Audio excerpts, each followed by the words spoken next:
नमस्ते, आपके साथ मैं हूं जयप्रकाश शर्मा और आप देख रहे हैं रणभूमि। रणभूमि में आज बात होगी पीटीआई शिक्षकों के मुद्दे की। हरियाणा में पिछले कई महीने से 1983 पीटीआई शिक्षक धक्के खा रहे हैं। सरकार के हर मंत्री के आगे वो गुहार लगा चुके हैं। सूबे के मुखिया मनोहर लाल तक उन्होंने कई बार फरियाद भी लगाई है, लेकिन नतीजा है वो सिफर रहा है। आज रणभूमि में इसी मुद्दे पर होगी बात।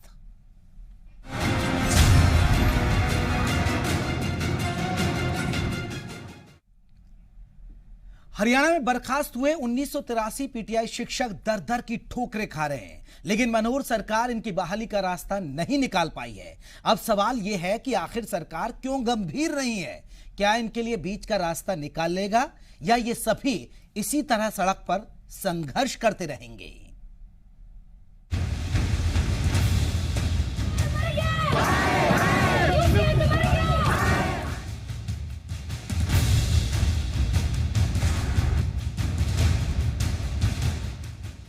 हरियाणा में पीटीआई शिक्षकों की बर्खास्तगी का मुद्दा लगातार तूल पकड़ता जा रहा है। 1983 बर्खास्त पीटीआई टीचर बहाली की मांग को लेकर लगातार सरकार से गुहार लगा रहे हैं। मंत्री से लेकर मुख्यमंत्री तक अपनी आवाज पहुंचा चुके हैं। हाल ही में हिसार में बिजली मंत्री रणजीत चौटाला से मुलाकात कर उन्होंने अपनी बहाली की मांग की, लेकिन यहाँ भी उन्हें सिर्फ कोरा आश्वासन मिला। हम ये चाहते हैं कि 1983 परिवारों का पेट जो है भरने का काम आप कर सकते हैं और आप इस बात को जोर शोर से उठाएंगे। ये हमारी आपसे मांग है हरियाणा सरकार के माध्यम से। मैं मन से चाह रहा हूँ कि आपका कुछ भला हो, करना हो, पर हम सारे 11 मेरा अकेले का फैसला नहीं, अल्टीमेटली 11 हम कमेटी का 11 आदमियों का और सीएम साहब का फैसला होगा। मेरा पूरा प्रयास रहेगा कोई बीच का रास्ता निकले। इन सभी पीटीआई शिक्षकों की भर्ती हुड्डा सरकार में हुई थी।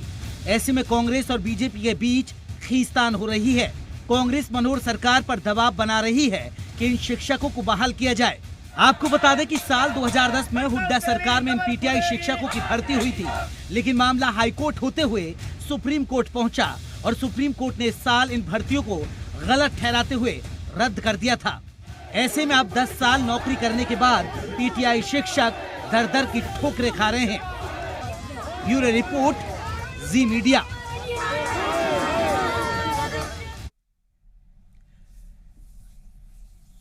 तो रणभूमि में आज हम इसी मसले पर बात करेंगे कि आखिरकार जो पीटीआई शिक्षक है आज सड़क पर आ गए हैं और पिछले कई दिनों से वो धरना प्रदर्शन कर रहे हैं, मंत्रियों के आगे गुहार लगा रहे हैं, सीएम तक गुहार लगा रहे हैं, लेकिन उनकी सुनवाई क्यों नहीं हो रही है और इस हालत के लिए जिम्मेदार कौन है? चलिए इसी मसले पर चर्चा करेंगे। और हमारे साथ आपको बता दें, हमारे साथ 2 मेहमान फिलहाल जुड़ गए हैं।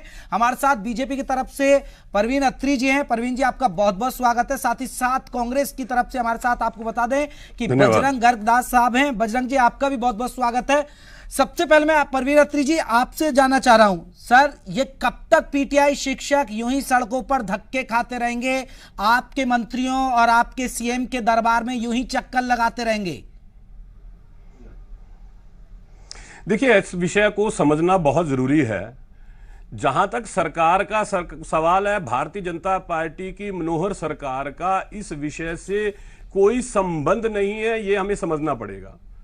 2010 के अंदर जब मामला कोर्ट में जाता है, इस विषय को कोर्ट में भारतीय जनता पार्टी की सरकार तो लेके नहीं गई। ये मामला कोर्ट में लेके गए वो अभ्यर्थी, वो कैंडिडेट जिनको ये लगा कि उनकी योग्यता को दरकिनार करके अयोग्य उम्मीदवारों को भर्ती किया गया, वो लोग इस मामले को कोर्ट में लेके गए जी। और कांग्रेस की सरकार हरियाणा प्रदेश में थी जब माननीय हाई कोर्ट की सर मैं इस मसले पर बात करूंगा, सर मैं चर्चा करूंगा और हो सकता है पूरा हरियाणा जानता होगा इस बात को, इस पर। लेकिन अब समाधान क्या, ये जवाब दीजिए ना सर।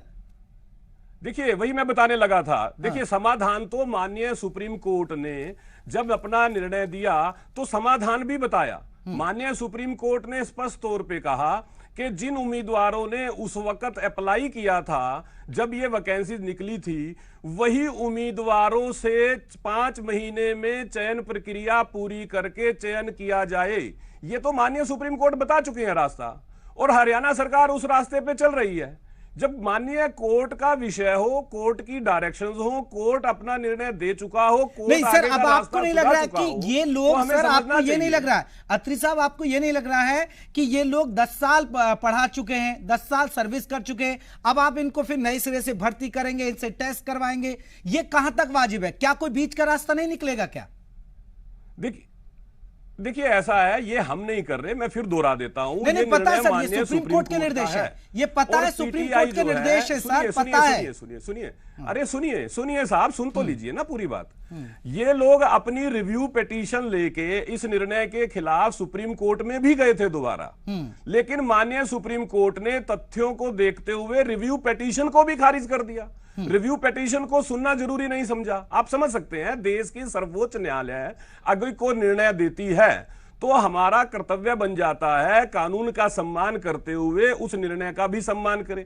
रास्ता माननीय सुप्रीम कोर्ट खुद सुझा रही है। और जहां तक देखिए, मेरी और आपकी सिंपथी जो है वो पीटीआई के साथ हो सकती है मानवता के आधार पे, क्योंकि मुझे भी लगेगा, आपको भी लगेगा कि साहब इनके साथ अन्याय हुआ है। जिन लोगों ने चयन प्रक्रिया गलत अडॉप्ट की थी, कसूर तो उनका है। ठीक है बजरंग जी क्यों ना माने कि जो आज पीटीआई शिक्षक जो सड़कों पर धक्का खा रहे हैं, जो नौकरी से बर्खास्त हो चुके हैं, उसके लिए सीधे सीधे तौर पर कांग्रेस जिम्मेदार है। जयप्रकाश जी, जहां तक सरकार की अगर ये ठीक होती तो पीटीआई टीचरों को इस प्रकार प्रवाह छोड़कर सड़कों पर धक्के नहीं खाने पड़ते। जब SC एक्ट का मामला था उस टाइम भी आदेश दिया था भाई जो ये कानून है इसमें बदलाव किया जाए, मगर उसके बावजूद भी सरकार ने SC ST एक्ट में किसी प्रकार बदलाव ला करके उसमें नया अध्यादेश लाकर लागू किया। इसी प्रकार गैस टीचरों का मामला था, गैस टीचरों के मामले में भी सुप्रीम कोर्ट ने उनको हटाने का आदेश दिया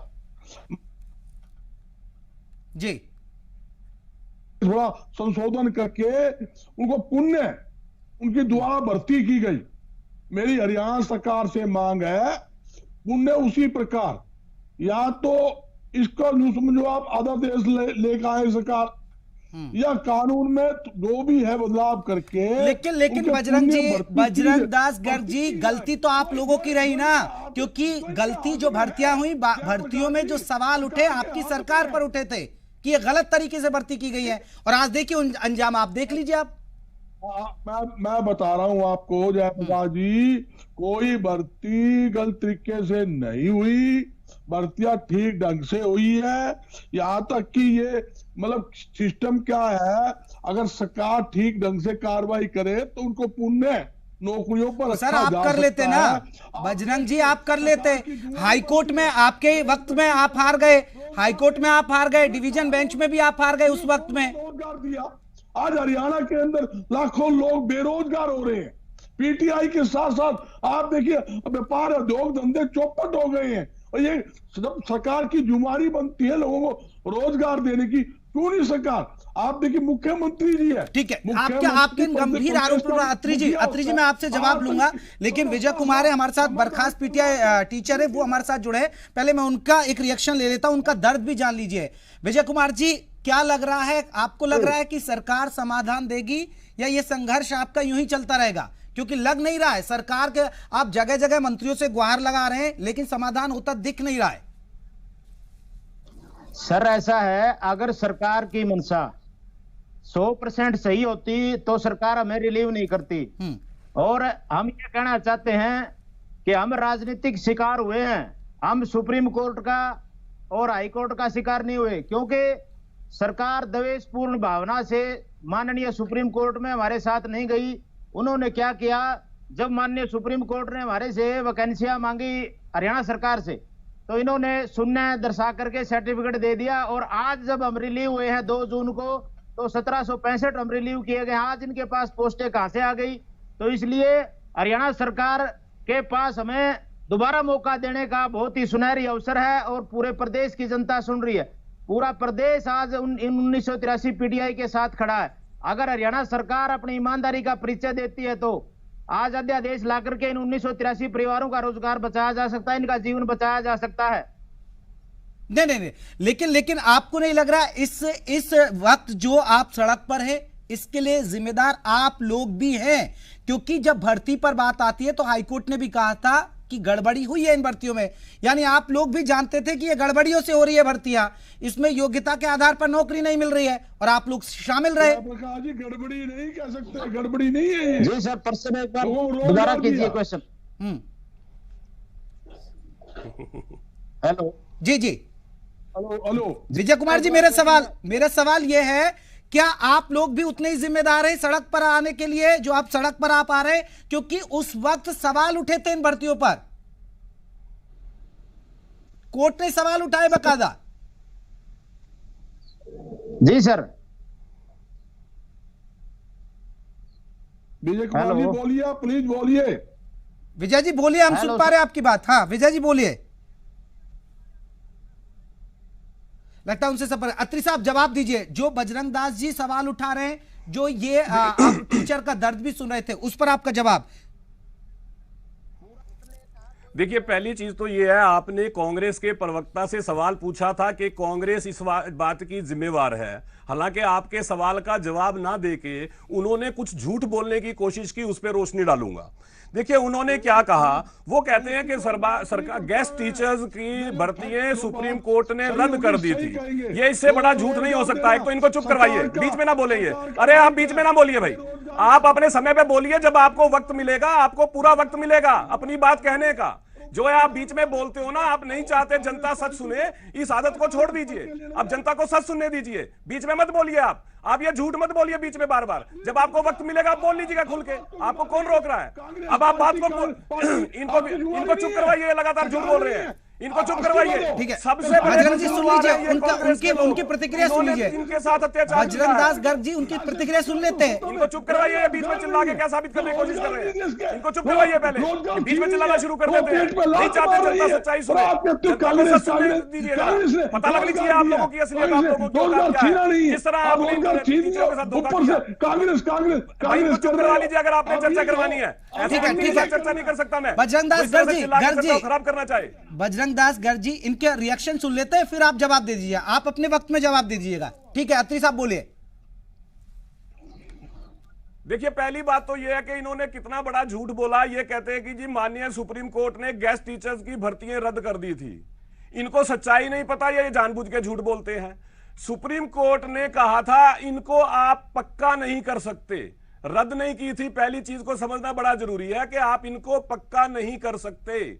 यहां पे पीटीआई टीचर्स की भर्तियों को रद्द किया है माननीय सुप्रीम कोर्ट ने। दोनों चीजों को समझना बड़ा जरूरी है। झूठ बोल के बरगलाना मुझे नहीं लगता सही है, क्योंकि यहां विषय एकदम अलग अलग हैं। मैं ये कह रहा हूं कि पीटीआई टीचर ये कह रहे हैं कि साहब सरकार हमारे साथ सुप्रीम कोर्ट में नहीं गई। मेरा सवाल ये है कि जब 2010 में हाई कोर्ट का निर्णय आपके खिलाफ आया, तब कांग्रेस की सरकार थी, आपने सरकार से तब सवाल क्यों नहीं पूछा? जब 2012 में डबल बेंच का निर्णय हाई कोर्ट का आपके खिलाफ आया, कांग्रेस की सरकार थी, आपने बिल्कुल बिल्कुल यही सवाल अत्री साहब यही एक बड़ा सवाल है। यही कांग्रेस पर सवाल है। बजरंग दास गर्ग साहब इसका जवाब दीजिए, क्योंकि आप अब सवाल कह रहे हैं। अब हुड्डा साहब भी ये कहते हैं कि भाई इनको करना चाहिए, हम आएंगे तो हम नौकरी दे देंगे। सर आप कैसे दे देंगे जब भी आपने क्यों नहीं किया जब हाईकोर्ट का फैसला आया था? मेरी बात सुनिए क्या प्रकाश जी, उस टाइम कोई हटाने की बात नहीं, हटाया इन सुप्रीम कोर्ट के फैसले ही हटाया गया। बिल्कुल सही। दूसरी बात सुनो, अगर कांग्रेस पार्टी जो कहती है वो करती है। कांग्रेस पार्टी अगर कह रही हमारी पार्टी भी हमारी सरकार आएगी, पहली कलम से इनको भर्ती किया जाएगा, तो किया जाएगा। सर कैसे? कांग्रेस पार्टी सर कैसे बताइए ना वो फॉर्मूला। मेरी पूरी बात सुन सर अब यहाँ भी आप गुमराह कर रहे हैं ना, कैसे करेंगे आप लोग? इसे एक जहाँ पीटीआई का मामला है, इनसे ये तो पूछो, या एक ये बोलते हैं हम लोगों को रोजगार देंगे। ये भी हाल ही में इन्होंने एक नई घोषणा कर दी, भाई प्राइवेट सेक्टर में उद्योग के माध्यम से 75% बेरोजगारों को, युवाओं को रोजगार देंगे। जब आप ये देखिए 60% हरियाणा में उद्योग ठप हो चुके, व्यापार ठप हो चुके सरकार की गलत नीतियों के कारण, लाखों लोग पहले ही बेरोजगार हो रहे हैं, कहां से आप रोजगार दोगे? आप इनका चुनावी घोषणा पत्र देख लीजिए, भारतीय जनता पार्टी का चुनावी घोषणा पत्र है कि हम लोगों को रोजगार देंगे। जब रोजगार आप छीन रहे हो, जब सुप्रीम कोर्ट ने आदेश ला दिया, आपके पास कलम की पावर है, आप अध्यादेश लाकर इनकी पुनः भर्ती कर सकते हो, क्यों नहीं करते? इसलिए नहीं करते। अत्री साहब इसका जवाब दीजिए, फिर मैं विजय कुमार के पास जाऊंगा। विजय कुमार आऊंगा आपके पास। अत्री साहब इसका जवाब दे दीजिए, क्योंकि सुप्रीम कोर्ट तो बहुत सारे आदेश देता है सर। सुप्रीम कोर्ट आदेश देता है कि हरियाणा में खनन ना हो। क्या खनन रुका? क्या खनन रुका? देखिए जयप्रकाश जी, मैं आपको जवाब दे रहा हूँ। पहली बात तो ये है, इनको चुप करवाइए भाई, एक तो बीच में बोलना। बजरंग जी जवाब ले लेते हैं, आपके सवाल का जवाब ले लेते हैं, जो सवाल आपने उठाया। ठीक है सर जवाब ले ले। ऐसा है, अरे भाई इनको चुप करवा लीजिए यार, क्यों टाइम खराब करते हैं दूसरे का भी? ये इनको पता ही नहीं लगता चर्चा कैसे करनी है। देखिए मैं ये कह रहा हूँ जयप्रकाश जी, इन्होंने पहले ये बोला कि 2010 में जब माननीय हाई कोर्ट का निर्णय आया था उसमें हटाने की बात नहीं थी। इससे बड़ा झूठ नहीं हो सकता। जो सिंगल बेंच ने भर्ती प्रक्रिया को गलत ठहराते हुए जब हटाने की बात कही, तभी टीचर जो है डबल बेंच के अंदर गए। टीचर डबल बेंच में उस निर्णय के खिलाफ ही गए थे, लेकिन डबल बेंच में भी उसी निर्णय को मानते हुए, अरे सुन लीजिए पहले, अब अरे सुन लीजिए पहले, जब वो कोर्ट में, अरे इनको समझाओ भाई कानूनी प्रक्रिया क्या होती है, इनको समझाओ कानूनी प्रक्रिया क्या होती है। 5 महीने के बाद अरे भाई इनको चुप करवाओ यार, मैं ऐसे आदमी के साथ बहस नहीं कर सकता। जो आदमी जानबूझ के गलत ढंग से अत्री साहब वो बात तो सही कह रहे हैं ना, हटाए थोड़े थे सर, उस वक्त नहीं हटे, अब हटे ना सुप्रीम कोर्ट के आदेश के बाद। भाई सुन लीजिए ना, अरे जयप्रकाश जी सुन लीजिए पहले। ऐसा है, जब सिंगल बेंच ने निर्णय दे दिया तो उस वक्त आपके पास कानूनी अधिकार होता है कि आप उससे बड़ी कोर्ट में जा सकते हैं। तो टीचर डबल बेंच में चले गए, और जब तक मामला कोर्ट में प्रक्रिया में रहता है तब तक उसके निर्णय पे इंप्लीमेंटेशन नहीं होती। सही कहा। सुप्रीम कोर्ट तो आखिरी था, लास्ट, जब लास्ट कोर्ट ने कह दिया कि प्रक्रिया गलत थी, इनको हटाया जाए, उसके बाद टीचर्स के पास केवल एक ऑप्शन था कि वो सुप्रीम कोर्ट को रिव्यू पिटीशन डाल के ये रिक्वेस्ट कर सके कि आप अपने निर्णय पे पुनर्विचार कीजिए, और माननीय सुप्रीम कोर्ट ने उसको भी रिजेक्ट कर दिया। अब सारे रास्ते बंद हो गए। देश की सर्वोच्च न्यायालय ने जब उसके ऊपर आदेश दे दिए, उसके बाद तो वो कहीं जा ही नहीं सकते थे, फिर तो वो निर्णय इंप्लीमेंट होना था, तभी वो निर्णय इंप्लीमेंट हुआ है। हमारा केवल ये कहना है कि 2010 2012 जब कोर्ट कह चुका था कि भर्ती प्रक्रिया गलत है, गलत भर्ती हुई है, इनको हटाया जाए, तब कांग्रेस सरकार ने क्या किया, और ये प्रक्रिया कांग्रेस सरकार के समय में अपनाई गई। तो अत्री साहब मान ले कि मनोहर सरकार इनके लिए कुछ नहीं करेगी, मान ले कुछ नहीं करेगी, सिर्फ सुप्रीम कोर्ट के आदेश में ही चलेंगे आप, कोई रास्ता बीच का रास्ता नहीं। देखिए ऐसा है जयप्रकाश जी, मैं बताता हूं जयप्रकाश जी, ऐसा है कि मनोहर सरकार ने बाकायदा एक कमेटी का गठन किया और ये कहा कि इस विषय पे विचार विमर्श किया जाए, क्योंकि अरे सर ये कमेटियां तो चलती रहती है, कुछ नहीं होगा, कुछ नहीं होगा। विजय कुमार जी सरकार एक नया फॉर्मूला ला रही है कि नए सिरे से भर्ती हो, आप चाहेंगे कि उन भर्ती प्रक्रिया में शामिल होंगे आपके लोग? सर मैं उससे पहले माननीय अत्री साहब का जो प्रश्न आया है मैं उसका जवाब देना चाहता हूं। कहिए। कि वो कह रहे हैं कांग्रेस पार्टी ने किया, 2010 में किया, 2012 में किया। हम ये कहना चाहते हैं 2020 में भारतीय जनता पार्टी की सरकार ने क्या किया, माननीय मनोहर लाल मुख्यमंत्री के नेतृत्व में आपने क्या किया। कांग्रेस पार्टी ने हमारे को 10 साल रखा, हम उस बात पर नहीं जाना चाहते थे, लेकिन हम ये कहना चाहते हैं आप प्रदेश के लोगों को बताइए कि भारतीय जनता पार्टी ने 1983 परिवारों के लिए क्या, इनको रोड पर लाने का काम किया आपने, उसका जवाब दीजिए। आप राजनीति क्यों कर रहे हैं हमारे साथ? हम तो कर्मचारी हैं, सरकारी कर्मचारी हैं, मतलब राजनीति में क्यों घुस रहे हैं आप राजनीति कर रहे हैं। एक बार कांग्रेस का ब्लेम लगा देते हैं, कांग्रेस वाले भारतीय जनता पार्टी पर ब्लेम लगा देते हैं। जवाब ले लीजिए मेरे से। ठीक है विजय कुमार सुन लीजिए अत्री जी जवाब दे रहे हैं, आपके सवाल का जवाब दे रहे हैं, फिर मैं गर्ग साहब के पास जाऊंगा। देखिए सिर्फ वो देखिए जयप्रकाश जी, पहली चीज तो मैं दोबारा उस बात पे आता हूं कि ये जो बार बार ये सवाल कर रहे हैं, कांग्रेस ने इन्हें 10 साल रखा, देखिए, सबसे पहले तो कांग्रेस गलत नीति को अपना के, सर गलत नीति अपनाई कांग्रेस ने, सत्ता से बाहर कर दिया। अत्रि आप समझिए, अगर कांग्रेस ने गलत नीति अपनाई तो सत्ता से बाहर हो गए। समझ रहा हूं, अब सिस्टम दुरुस्त करिए ना सर। वही तो मैं कह रहा हूं साहब। मैं आपकी पहले पूरी बात सुन लीजिए, मेरे पूरे वाक्य सुनेंगे तो समझ में आएगा ना। देखिए, जो अप्लाई करने वाले लोग थे उस वक्त 20,000 लोगों ने अप्लाई किया था, जिसमें से सिलेक्शन हुआ 1983 लोगों का। सीधा सीधा 18,000 लोग वो थे जिनका सिलेक्शन नहीं हुआ। उन्हीं में से कुछ युवा इस मामले को कोर्ट में लेके जाते हैं और कोर्ट को कहते हैं कि साहब हम योग्य थे, हमारी योग्यता को दरकिनार किया गया, इंटरव्यू के नंबर बढ़ा दिए गए और उसकी वजह से कुछ लोगों को फायदा पहुंचाया गया। कोर्ट ने इन बातों को सच माना, तथ्यों को सही माना, बिल्कुल आधार तो माना है, सुना दिया। बिल्कुल। अब मेरा सवाल बजरंग दास गर्ग साहब, ठीक है अत्रि साहब, आपकी बात समझ गए, आप समाधान नहीं करेंगे, लेकिन आपको बजरंग जी मानना पड़ेगा कांग्रेस है इसके लिए जिम्मेदार।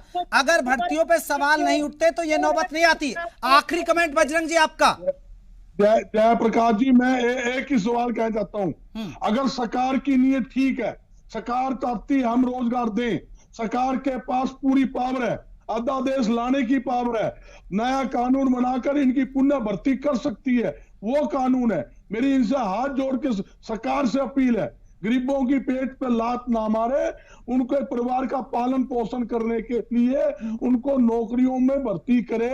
सबसे मोटी समस्या क्या है, इतने दिनों से महीनों से ये परिवार, एक 1983 परिवार इतनी भीषण गर्मी के अंदर धरना प्रदर्शन पर बैठे, भूखे प्यासे बैठे। चलिए गर्ग साहब, आप कह रहे हैं कि ये बीजेपी ने किया, बीजेपी वाले कह रहे हैं कांग्रेस का है और ये बेचारे परेशान और धक्का खा रहे हैं। आप तीनों मेहमानों का बहुत बहुत शुक्रिया, मेरे पास वक्त की कमी है। अत्रि जी आपका बहुत बहुत शुक्रिया, बजरंग जी आपका भी, और हमारे साथ विजय कुमार भी जुड़े, बहुत बहुत शुक्रिया आप सभी का। तो हम रुक करते हैं क्योंकि ये एक बड़ा सवाल है। हालांकि जो बीजेपी कह रही है वो सुप्रीम कोर्ट के फैसले के आधार पर कह रही है कि हम कुछ नहीं कर सकते, हाथ खड़े कर लिए हैं, लेकिन सवाल है कि ये बेचारे शिक्षकों का होगा तो क्या होगा, क्या इसी तरह ये धक्का खाते रहेंगे। रणभूमि में आज के लिए बस इतना ही, नमस्कार।